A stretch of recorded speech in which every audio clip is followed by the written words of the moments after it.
Okay, let's just jump right in. We've all had that moment, right? Oh, absolutely. You walk into a room, a networking event, maybe a job interview, or even just a party, and it happens. The conversation stops, and all eyes are on you. Exactly. And you get that one seemingly simple question. So tell me about yourself. And it is, I think, the most essential communication challenge there is. Yeah. Mastering it can be a shortcut to, well, almost everything. Professional success, social success. It really is the foundation.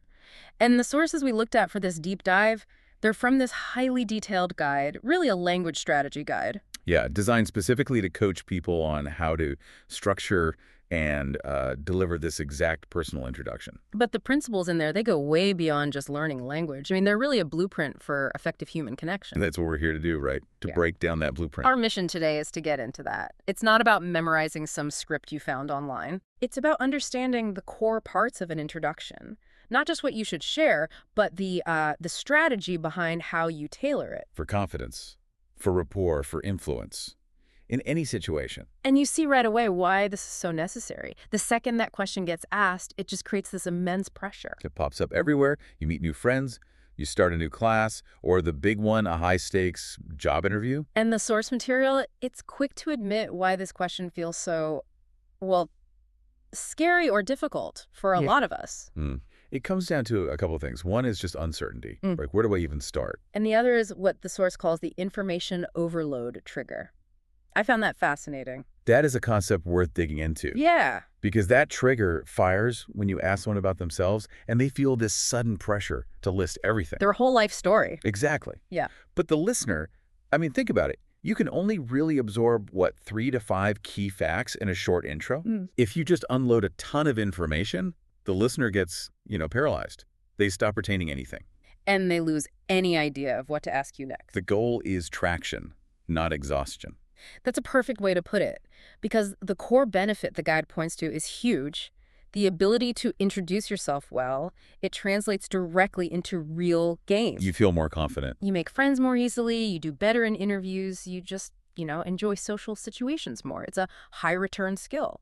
And what's really interesting from a linguistic angle is the guide's main advice. Which is? You don't need difficult grammar. You don't need this huge, complicated vocabulary. Simple English is fine. Simple English, basic words. They're described as perfect for making that first connection. That observation, I think, changes everything. It takes the pressure off of needing to sound perfect. And it shifts the focus to something else entirely. Clear, structural delivery. Clarity and connection, not complexity. So if structure is the priority, let's get into those building blocks. The guide uses these two characters, Tim and Stef, to show us how it works. Right. The first step is, of course, your basic ID. But even here, there's a little technique. Ah, yes, the spelling. When you share your name, the guide advises spelling it out immediately, like the example, T-I-M. It's such a simple, proactive thing. Yeah? But it ensures the listener gets it and keeps it. You secure that single most important piece of information from the get-go. So after the name, the structure moves to location and lifestyle. We get the example of Tim. Okay. He's from Chicago, and he describes it as big, busy, and sometimes noisy. But he immediately adds that he loves the energy. See, that's more than just geography. That's personality mapping. How so? He's using these descriptive words that instantly convey an active, high-energy person, and his living situation backs it up. The small downtown apartment? Exactly. He emphasizes the benefit. He's central. He could walk to work. He's near shops. It all fits. Then he weaves in his professional life.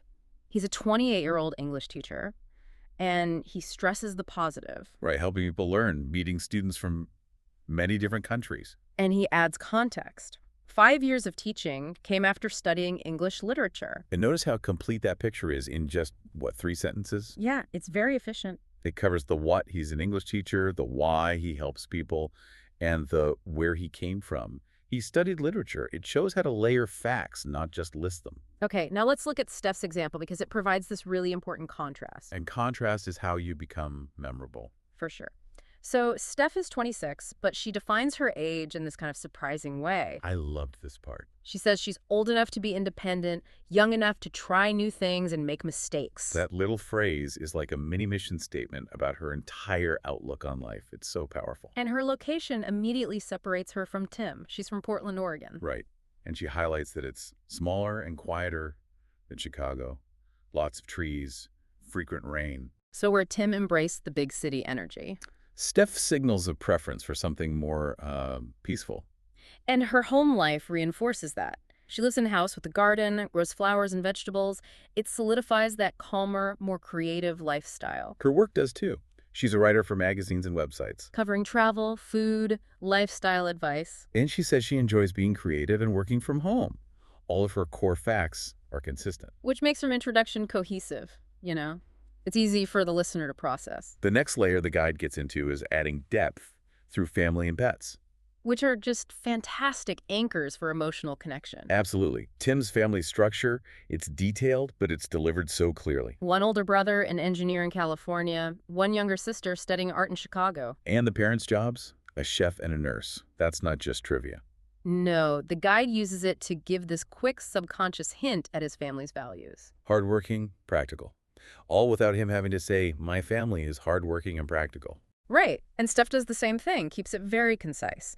A younger brother who's a musician, and her parents, a librarian and a carpenter, live nearby. Then the pets. I mean, the pets are brilliant. They're like these little personality stand-ins. Tim has Max, a high-energy golden retriever. Very loyal and friendly, but sometimes too energetic. Classic active city dog. Totally. Whereas Steph has Luna, a quiet, sleepy, independent cat she adopted. And that difference, the high-energy city dog versus the sleepy garden cat, it makes both of them so much more specific. And that's the core takeaway here, right? These contrasting details, they're basically conversation bait. Oh, for sure. If you're a dog person, you latch onto Max. If you love cats, you ask about Luna. The details give people multiple, easy ways to start the actual conversation. Which leads us to the next step, sort of the advanced level, layering personality through preferences and hobbies. This is where you show who you are beyond the resume and the family tree. You're turning a list of facts into an actual person. And discussing your preferences is a great shortcut for finding common ground. The guide focuses on using simple opinions, but explaining why. Exactly. They talk about favorite food, pizza versus pasta, favorite colors, green for nature, blue for calm. When you explain the why, peaceful, intelligent, gentle recommentary, you share so much more about your inner world than just the fact itself. And the hobbies have to line up with the personality you've already established. Tim, the active city teacher, has active hobbies. Reading mysteries, listening to music, playing soccer on weekends. And Steph, the creative, peaceful writer. She has artistic hobbies, painting, watching movies, gardening. The principle here is consistency. But okay, here's a key question. Why does the guide suggest sharing dislikes? Doesn't that feel a little risky? That's a great question. Most people assume an introduction has to be 100% positive. Yeah. But the guide argues that sharing manageable dislikes is actually vital. It shows a full, relatable personality. So Steph dislikes waking up early and waiting in lines. Tim dislikes spicy food and rainy days. And the really surprising insight is that those differences, like Tim hating rain while Steph enjoys it, they actually make the conversation more interesting. It fuels a real dialogue instead of just ending in polite agreement. Oh, you like that too? Great. End of story. The introduction isn't the end, it's an invitation for a real conversation. Exactly. So we've got the content. Now we need the tools for the application, right? We need to make sure this doesn't become a one-way monologue. Right. This is where we move from what to say to the actual mechanics. And the guide stresses reciprocity. You need those phrases like, nice to meet you, I'm Mello, or I work as a... But the real lesson, and I think this is so high value, is the tennis analogy. You hit the ball over the net, but you have to expect it to be returned. So many people just finish their intro and then stop. They just wait. It's such a missed opportunity. The analogy teaches you that conversation is a balanced exchange. You have to actively invite the other person in. With those simple but powerful phrases. What about you? How about you? Or just, and you? You're handing the microphone back. I mean, that reciprocity is the difference between giving a speech and starting a relationship. If you don't ask the question back, you're basically signaling that your intro was a performance, not an invitation. Okay, finally, situational flexibility. The master structure gives us the blocks, but the context tells us which blocks to use. And the guide outlines 3 very distinct scenarios. First up, the new classmate. The focus here is friendly, and it's all about the shared activity. Be brief, be relevant.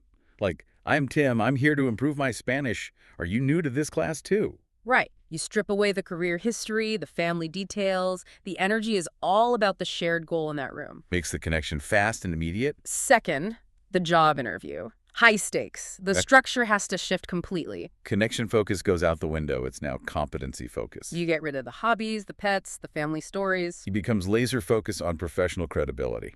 So for Steph, it becomes, I'm a writer with 5 years of experience specializing in lifestyle articles. I'm passionate about combining creative content with effective SEO strategies. It's a huge contrast. Personal details are gone, replaced with measurable accomplishments. And third, the party. Casual, connective, you're trying to find shared social links. So that interview intro would be completely wrong Yeah, there. totally. The guide's example is great. I'm Tim, a friend of Sarah's. How do you know the host? It skips the professional stuff and gets right to social mapping, finding that common link. The final overarching rule is just so simple. Match the formality and energy of your introduction to the context. Formal, casual, or friendly. Job interviews need competence, parties need connection. So, after all this, what's the big takeaway? I think the core lesson is that a successful introduction is simple, it's consistent, and it's reciprocal. And it uses key phrases to actively encourage a dialogue, providing those specific, memorable details that act as conversation shortcuts. It's a complete framework. So for you, the listener, the advice is what the guide suggests. Write down 3 versions of your own introduction, A professional one, a social one, and a friendly one. and then practice them. Adjust the focus for each one. Absolutely. Confidence comes from being prepared. This deep dive showed us how to structure who you are, your job, your family, your hobbies, into a memorable story. But to make that next conversation even deeper, even more engaging, the next logical step is to describe what you do every day. That's an interesting thought. Think about it.